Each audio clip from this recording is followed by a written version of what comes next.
Yes कर दीजिए sir.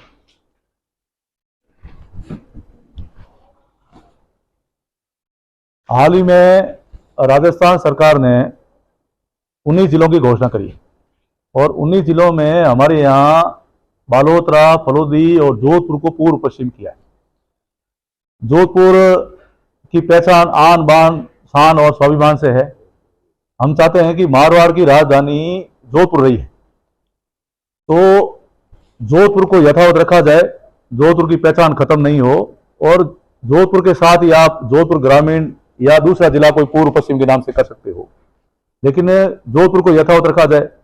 हमारे यहाँ भी अखबारों में, मीडिया में जो खबरें छपी है, पत्रिका ने लिखा है कि बालेसर तहसील को बालोतरा में किया जाएगा, और भास्कर ने जो सर्वे किया है और जो कंक्लूजन निकाला है, उन्होंने भी लिखा है कि विधानसभा क्षेत्र शेरगढ़ को फलोदी में किया जाएगा। ऐसी एक विधानसभा में भ्रम की स्थिति बनी हुई है। जनता में आक्रोश है, तो जन आक्रोश को देखते हुए हम लोगों ने यह तय किया है कि 9 तारीख को महाराणा प्रताप की जयंती है, तो हम इसको स्वाभिमान रैली के रूप में, जोधपुर के स्वाभिमान के रूप में जोधपुर को यथावत रखते हुए और विधानसभा क्षेत्र शेरगढ़ की शेरगढ़ तहसील, बालेसर, सेखाड़ा और चामू को जोधपुर में यथावत रखने की मांग को लेकर के, पहली मांग तो हमारी यह है। और दूसरी मांग हमारी यह है कि जब से कांग्रेस की सरकार बनी है, पूरे विधानसभा क्षेत्र शेरगढ़ में पेयजल का भयंकर संकट है। शेरगढ़ में भी है, राजस्थान में भी है, जोधपुर जिले में भी है। तो उस पेयजल संकट में जितनी भी हमारी ट्यूबवेल खुदी है, वो सारी ट्यूबवेलें जनता जल योजना की है। वो 90% ट्यूबवेलें बंद पड़ी है। पहले ग्राम पंचायतों का अधीन थी, अब वो जलदाय विभाग के अधीन आ गई। हम मांग कर रहे हैं कि सारी ट्यूबवेल दुरुस्त हो जाए और उसका संचालन संधारण सही हो और पेयजल की व्यवस्था ठीक हो। दूसरा, जितनी क्षेत्रीय जल प्रदाय योजनाएं चल रही है, वो सारी योजनाएं संचालन और संधारण रख रखाव के अभाव में सारी हाँफ रही है और उसमें पानी बंद हो गया है। दूसरी हमारी वृहद जल प्रदाय योजना है RD 134 देवानिया से चाबा, और दूसरी RD 159.5 गगाड़ी से बालेसर सियांदा। उन योजनाओं को कांग्रेस के ठेकेदारों ने ठेका ले लिया, O&M, मरम्मत और संचालन और संधारण का, और उनको चलाने का। तो उसमें वो किसी प्रकार का ध्यान नहीं दे रहे हैं, और बीच में 3 इंच के 2.5 इंच के पाइप देने में कनेक्शन लेकर टाकों में पानी लेकर के पानी बेचने का काम चल रहा है। तो वो नियमित सप्लाई गाँव में, ढाणियों में, स्कूलों में, विद्यालयों में कहीं नहीं हो रही है। तो भयंकर पेयजल का संकट है और पानी बिक रहा है।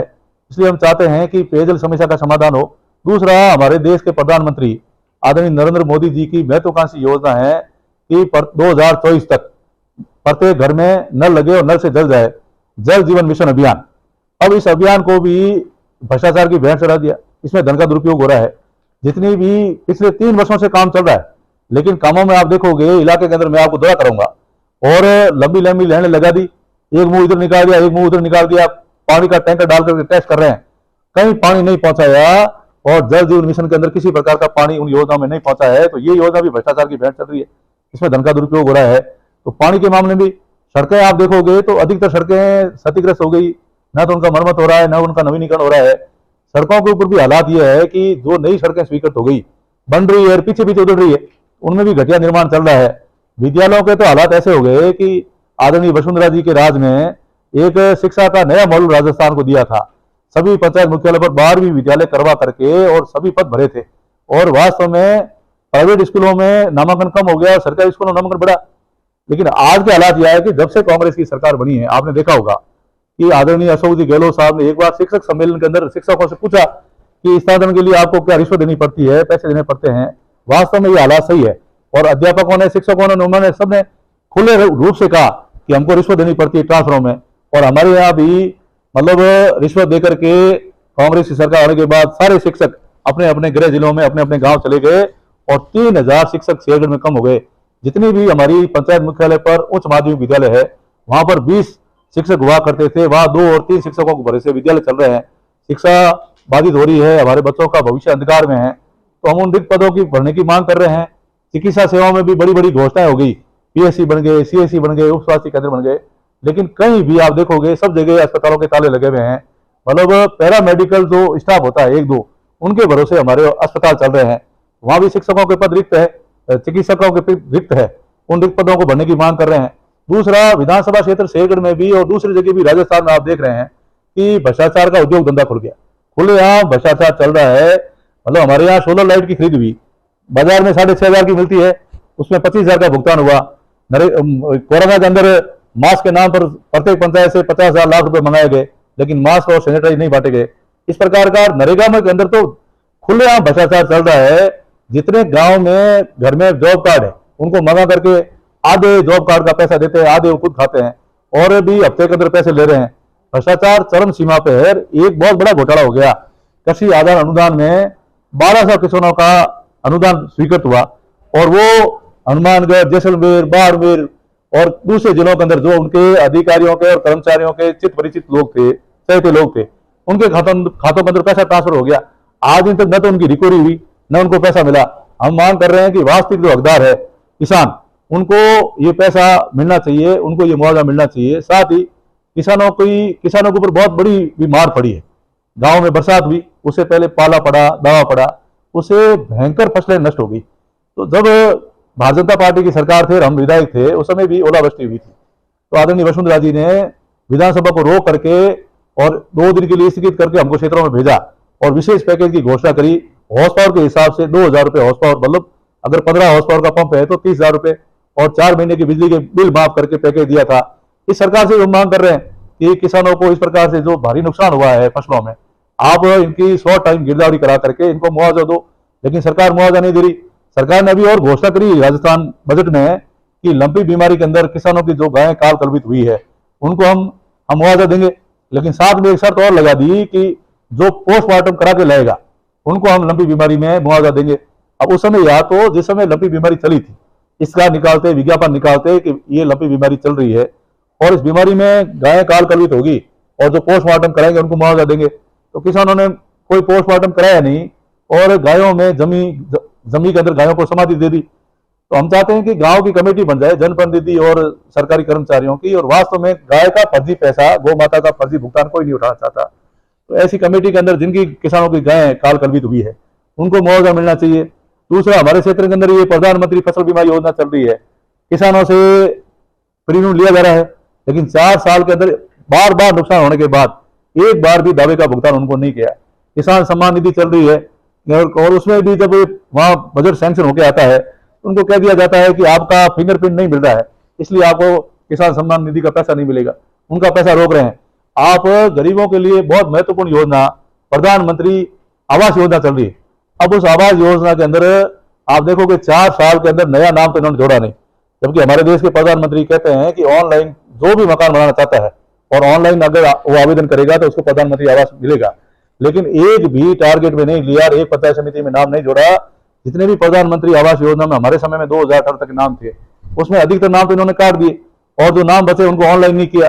और जिनको ऑनलाइन किया, अब एक किस्त जब खाते में आई तो दूसरी किस्त के समय में गांव के अंदर जो भी हमारे ग्राम सेवक है या कर्मचारी अधिकारी हैं वो उनसे 20,000 की रिश्वत मांग रहे हैं। भास्कर में भी छपा, पत्रिका में छपा, कई अखबारों में छपा कि रिश्वत के अभाव में गरीबों की नींवें भरी हुई मकान पड़े हैं और मकान ऊपर नहीं आ रहे हैं। तो इसकी भी जांच होनी चाहिए कि गरीबों के मकान क्यों रुक रहे हैं। आज प्रत्येक जो कच्चा घर है वहां पर मकान खड़े होने चाहिए और वास्तव में लगना चाहिए कि हमारा विकसित हिंदुस्तान है।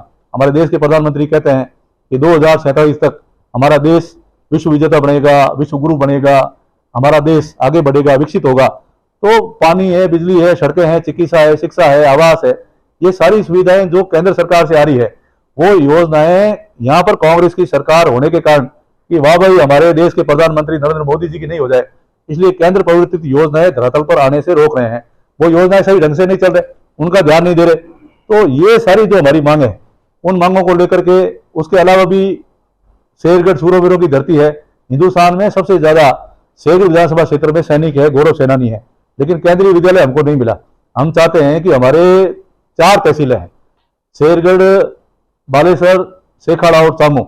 हम राजस्थान सरकार से मांग करते हैं कि केंद्रीय विद्यालय स्वीकृति का प्रस्ताव राजस्थान सरकार केंद्र सरकार को भेजे, जिससे हमको केंद्रीय विद्यालय मिले। तो उसका भी अभाव है। तो इन सारी मांगों को लेकर के पानी, बिजली, सड़क, चिकित्सा, शिक्षा, माइनिंग क्षेत्र में जो भी है, ये सारा ज्ञापन हमने तैयार किया है। इसके मुख्य बिंदु आपको दे रहे हैं। और इस मांग को लेकर के ये 9 मई को 12:30 बजे हम यही सर्किट हाउस के सामने आयकर विभाग मैदान में बहुत बड़ी हजारों की संख्या में लोग आएंगे और हल्ला बोल, जन आक्रोश, स्वाभिमान रैली यहाँ से रायकाबाग पुलिया होते हुए पावटा चौराहे जाकर के कलेक्टर कार्यालय तक पहुंचेगी। वहां जो भी जनता आएगी वो हल्ला बोलेगी और हमारा शिष्ट मंडल जिला कलेक्टर के पास जाकर के जिला कलेक्टर के माध्यम से महामहिम राज्यपाल को और माननीय मुख्यमंत्री अशोक जी गहलोत को ज्ञापन उनके माध्यम से हम भेजेंगे। कितने लोग आएंगे, कैसे रहेगा? अब संख्या तो हमने ये 5 दिन पहले ही कार्यक्रम तय किया है, पर उम्मीद है कि 15-20 हजार के आसपास लोग शेरगढ़ से पहुंचेंगे। और जो दूसरे लोगों से भी हम आह्वान कर रहे हैं कि भाई जो जोधपुर को यथावत रखना चाहते हैं कि जोधपुर जिला रहना चाहिए, और दूसरा ये पूर्व पश्चिम नहीं होकर के आप जोधपुर ग्रामीण या कोई और जिला पूर्व पश्चिम कर सकते हो, लेकिन जोधपुर की पहचान खत्म नहीं करो और जोधपुर तो मूल तो जोधपुर रहने दो, ये मांग है और ये सभी से करेंगे। अब जोधपुर जिले से दूसरे लोग कितने आते हैं, लेकिन विधानसभा क्षेत्र शेरगढ़ की स्थानीय समस्याएं भी बहुत, उन समस्याओं को लेकर के और जिस प्रकार की भ्रम की स्थिति बनी हुई अभी कि भाई ये बालेसर को वहां कर देंगे, बालोतरा में कर देंगे, बाकी इलाके को शेरगढ़ से काला चामू को फलोदी में कर देंगे, तो हम सोचते हैं कि हमारे साथ कोई साजिश नहीं हो जाए, तो शेरगढ़ का कोई बंटवारा नहीं कर दे। इसलिए सभी लोग संगठित होकर के, प्रत्येक नागरिक की मांग है कि हम सभी लोग जोधपुर रहना चाहते हैं, क्योंकि जोधपुर में सबके प्लॉट है, मकान है, बच्चों की शिक्षा यहाँ है, सबका जुड़ाव जोधपुर के साथ है। और जोधपुर से बम्बोर के बाद विधानसभा क्षेत्र शेरगढ़ शुरू होती है, मतलब 30 किलोमीटर के बाद हमारी विधानसभा शुरू हो जाती है। तो हम 150 किलोमीटर फलोदी क्यों जाए या 80 किलोमीटर बालोतरा क्यों जाए? तो हम सब लोग चाहते हैं कि जोधपुर में आप कहीं सर्वे करा लो, जोधपुर का एक भी नागरिक आपको नहीं कहेगा कि हम फलोदी जाएंगे या बालोतरा जाएंगे, सभी लोग ये 100% कहेंगे कि हम जोधपुर जिले में रहना चाहते हैं। ये विशेष मांग है।